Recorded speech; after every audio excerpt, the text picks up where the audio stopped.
Fresher थे, हमारा कोई गुनाह नहीं था, बिला वजह हमें जेल में डाल दिया गया, लेकिन जेल में हमें रिपीटर्स के साथ रखा गया, ड्रेडेड क्रिमिनल्स के साथ हमें रखा गया।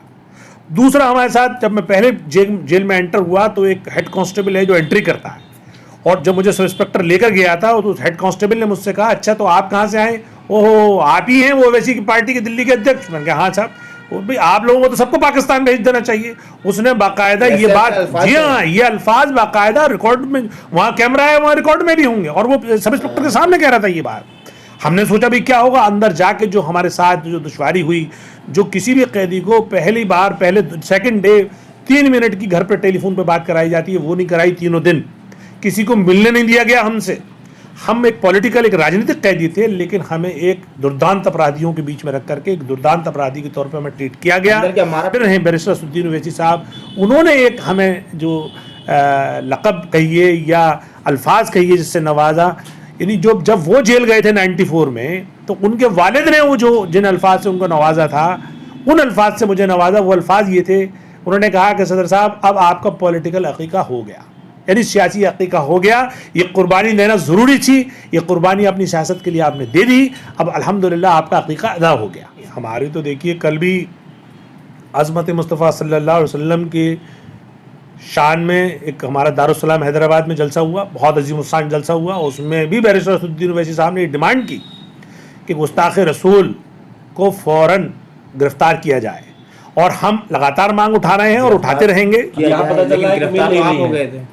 हाँ, यही देखिए, गिरफ्तार आपको कर लिया गया था। यही इस सरकार का जो काला चेहरा है, इस सरकार का जो भेदभावपूर्ण रवैया ये है कि ये असली गुनहगारों को ना पकड़ करके जो उन गुनहगारों के खिलाफ आवाज़ उठा रहे हैं उनको बंद कर देती है। लेकिन ये चाहती है, ये डराना चाहती है। हम इसकी इस नीति से या इस कोशिश से डरने वाले नहीं हैं। पुलिस कह रही है कि नुपुर शर्मा मिल नहीं रही है, ट्रेस महाराष्ट्र की पुलिस, मुंबई पुलिस यहाँ पर आई थी गिरफ्तार के लिए, लेकिन अब कह रही है कि वो मिल नहीं रही है। तो क्या यहाँ दिल्ली पुलिस या फिर सरकार उनको बचाने में लगी है पूरी तरह से? बिल्कुल बचाने में लगी है। सरकार जानबूझकर बैलेंसवाद कर रही है। जब उसने नूपुर के खिलाफ FIR की तो उनके खिलाफ भी FIR कर दी, साथ साथ जो उसके खिलाफ आवाज़ उठा रहे थे। नूपुर को आज तक उन्होंने गिरफ्तार नहीं किया, जबकि नूपुर के खिलाफ आवाज़ उठाने वालों को जेल तक भेज दिया। तो ये सब दुनिया देख रही है। देखिए, लोकतंत्र में जनता किसी को सरकार चलाने के लिए एक लिमिटेड पीरियड के लिए देती है। इसका मतलब ये नहीं है कि वो पार्टी जिसको सरकार चलाने के लिए जिम्मेदारी दी वो उसका मिसयूज़ करे। भारतीय जनता पार्टी अपने मैंडेट का मिसयूज़ कर रही है। दिल्ली पुलिस तो 100% अपने आका के इशारे पे काम कर रही है, जबकि दिल्ली पुलिस को काम करना चाहिए संविधान के एतबार से। एक बात और आखिरी में कह दूं कि जब भारतीय जनता पार्टी ने यह गलती तस्लीम कर ली कि इन नवीन जिंदल और नूपुर शर्मा ने गलती की, इसलिए उन्होंने अपने पार्टी के संविधान के अनुसार उन्हें पार्टी से एक्सपेल भी कर दिया, सस्पेंड भी कर दिया। तो वही भारतीय जनता पार्टी जो सरकार में है, जिसकी जिम्मेदारी है कि वो देश के संविधान के तहत भी इन मुजरिमों के खिलाफ कार्रवाई करे, तो क्यों नहीं कार्रवाई कर रही है? इसका मतलब ये हुआ कि भारतीय जनता पार्टी ने अपने संविधान को तो जिंदा रखा, लेकिन देश के संविधान को खामोश कर दिया। वो देश के लिए घातक और खतरनाक है, और लोकतंत्र के लिए वो उस लोकतंत्र का गला घोट रहा है। मेरा एक सवाल है कि आप 4 दिन तिहाड़ जेल में रह करके आए, तो अंदर आपके साथ क्या सलूक किया गया, थोड़ा बताएंगे डिटेल में? दर्शक सुन रहे हैं आपको। देखिए, हमारे साथ तो ऐसा सलूक किया जो इंसानों के साथ भी, किसी एक इंसान के साथ नहीं हो सकता। पहला सलूक, हम फ्रेशर थे, हमारा कोई गुनाह नहीं था, बिला वजह हमें जेल में डाल दिया गया, लेकिन जेल में हमें रिपीटर्स के साथ रखा गया, ड्रेडेड क्रिमिनल्स के साथ हमें रखा गया। दूसरा, हमारे साथ जब मैं पहले जेल में एंटर हुआ तो एक हेड कांस्टेबल है जो एंट्री करता है, और जब मुझे सब इंस्पेक्टर लेकर गया था तो हेड कांस्टेबल ने मुझसे कहा, अच्छा तो आप कहाँ से आए? ओहो, आप ही हैं वो वैसी की पार्टी के दिल्ली के अध्यक्ष? मैंने कहा हाँ साहब। भाई आप लोगों को तो सबको पाकिस्तान भेज देना चाहिए। उसने बाकायदा ये बात, जी हाँ, ये अल्फाज बाकायदा रिकॉर्ड में, वहाँ कैमरा है, वहाँ रिकॉर्ड में भी होंगे, और वो सब इंस्पेक्टर के सामने कह रहा था ये बात। हमने सोचा भी क्या होगा, अंदर जाके जो हमारे साथ जो दुश्वारी हुई, जो किसी भी कैदी को पहली बार पहले सेकंड डे 3 मिनट की घर पर टेलीफोन पर बात कराई जाती है, वो नहीं कराई तीनों दिन, किसी को मिलने नहीं दिया गया हमसे। हम एक पॉलिटिकल, एक राजनीतिक कैदी थे, लेकिन हमें एक दुर्दांत अपराधियों के बीच में रख करके एक दुर्दांत अपराधी के तौर पर हमें ट्रीट किया गया। क्या मारा पीटा भी गया? नहीं, मारा पीटा नहीं गया, लेकिन जो हमारे साथ ट्रीटमेंट था उनका वो अच्छा नहीं था। टॉर्चर किया गया? टॉर्चर था, मेंटली टॉर्चर थे। दूसरा ये कि गंदा था सारा एरिया, टॉयलेट एक था, बहुत सारे लोग थे, हमारे पास कोई कपड़ा नहीं था, ना ओढ़ने का, ना बिछाने का, ना पहनने का। जो कपड़े हम पहन के गए थे 5 दिन तक वही पहने रहे। तो जो सरकारी यानी जेल मैनुअल कहता है कि आप 3 मिनट की बात करवाइए, एक बार फैमिली से मिलवाइए, कपड़े मंगवाने दीजिए, या जो फ्रेशर है उसको फ्रेशर जेल में रखा जाए, तो इस तरह का जो हमारे साथ ट्रीटमेंट था वो तो अल्लाह का एहसान रहा कि हमारे साथ कोई मिसहैप नहीं हुआ। लेकिन ड्रेडेड क्रिमिनल्स के बीच में खूब चांसेस होते हैं कि कभी भी चाकूबाजी हो सकती है, कभी भी गैंगवार हो सकती है, तो उसमें जो शरीफ लोग होते हैं वो फंस जाते हैं।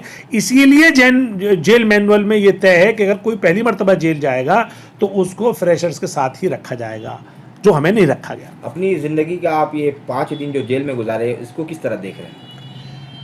देखिए, जहाँ तक इसकी जो काला जो चेहरा है या यूं कहिए जो तकलीफ इसके पोर्शन हैं वो तो बहुत लंबे हैं, क्योंकि यकीनन वो एक जेल है और जेल में तो तकलीफ़ें होंगी और हमें दी गई, और फिर हमें तो खाम में जेल में डाला गया तो और तकलीफ हमें ज़्यादा महसूस हुई। लेकिन इसके पीछे जो मकसद था, नामूस रिसालत के तहफ़्फ़ुज़ के लिए हम लोग गए थे वहाँ पे, तो उस मकसद से हमें हौसला मिल रहा था। वहाँ से उसकी जो अज़मत और जो उसकी पाकीज़गी है उसकी वजह से हमें ये तकलीफ़ कुछ लग नहीं रही थी। दूसरा, जब हम बाहर आए तो हमें हमारे जो साथियों ने जो मोहब्बत दी, अजीज़ व अक़रबा ने, हमारे पार्टी मेंबर्स ने, और सबसे ज़्यादा तो मेरे जो लीडर हैं बैरिस्टर असदुद्दीन ओवैसी साहब, उन्होंने एक हमें जो लक़ब कहिए या अल्फाज कहिए जिससे नवाजा, यानी जब वो जेल गए थे 94 में, तो उनके वालिद ने वो जो जिन अल्फाज से उनको नवाजा था, उन अल्फाज से मुझे नवाजा। वो अल्फाज ये थे, उन्होंने कहा कि सदर साहब अब आपका पॉलिटिकल अक़ीक़ा हो गया, यानी सियासी अक़ीक़ा हो गया, ये कुर्बानी लेना ज़रूरी थी, ये कुर्बानी अपनी सियासत के लिए आपने दे दी, अब अल्हम्दुलिल्लाह आपका अक़ीक़ा अदा हो गया। तो ये मेरे लिए एक अचीवमेंट है। मैं समझता हूँ किसी भी सियासी आदमी के लिए अगर उसके सियासी अपने सीनियर से या बॉस से अगर इस तरह के रिमार्क्स मिलते हैं तो उसकी तकलीफ़ का असर जाता रहता है। जेल जा करके आ भी गए, बाहर आ भी गए, लेकिन नुपुर शर्मा अभी तक नहीं गई। आखिर जेल भिजवाने के लिए आप लोग कहाँ तक जाएंगे और क्या करेंगे? नहीं, हमने वो उनको देखिए 29 मई को हमने शाहीन बाग थाने में उनके खिलाफ FIR के लिए एप्लीकेशन दी थी। फिर शाहीन बाग थाने में 4 जून को हमने नवीन कुमार जिंदल के खिलाफ दी थी। फिर हमने इन दोनों का रिमाइंडर DCP साउथ को 8 जून को दिया, ये कहकर के भाई इनको जो है UAPA के अंदर में जान डालना चाहिए, क्योंकि ये वो 2 लोग हैं जिनके बयान देने से देश के 25 करोड़ मुसलमानों की दिल आज़ारी हुई और दुनिया के 200 करोड़ लोगों की भावनाएं आहत हुई, और भारतीय कंपनियों के जो 25 मुल्कों में प्रोडक्ट हैं वो शोरूम से और मॉल से बाहर फेंक दिए गए। तो देश की छवि को नुकसान हुआ, देश को आर्थिक नुकसान हुआ, देश की कंपनियों को आर्थिक नुकसान हुआ। तो असल में ये देशद्रोह है, इसलिए इनके खिलाफ देशद्रोह यानी UAPA के अगेंस्ट कार्रवाई होनी चाहिए। तो ये हम जाएंगे, मेरा सवाल कहाँ तक? मैं आ रहा हूँ वहीं पर। तो ये जो हम प्रोसेस में हम गए हैं, इसीलिए गए हैं कि हम इसको फिर हम कोर्ट में लेके जाएँ, और अगर कार्रवाई नहीं होगी तो हम फिर कोर्ट का सहारा लेंगे और हम इसे आखिर तक इस लड़ाई को लड़ेंगे। और फिर भी नहीं जेल गई तो देखिए, ये हमारा अज़्म है कि हम इसे आवाम से लेकर अदालत तक इस लड़ाई को जारी रखेंगे। जब तक वो जेल नहीं चली जाएगी हम अपनी कोशिशें जारी रखेंगे। बहुत शुक्रिया।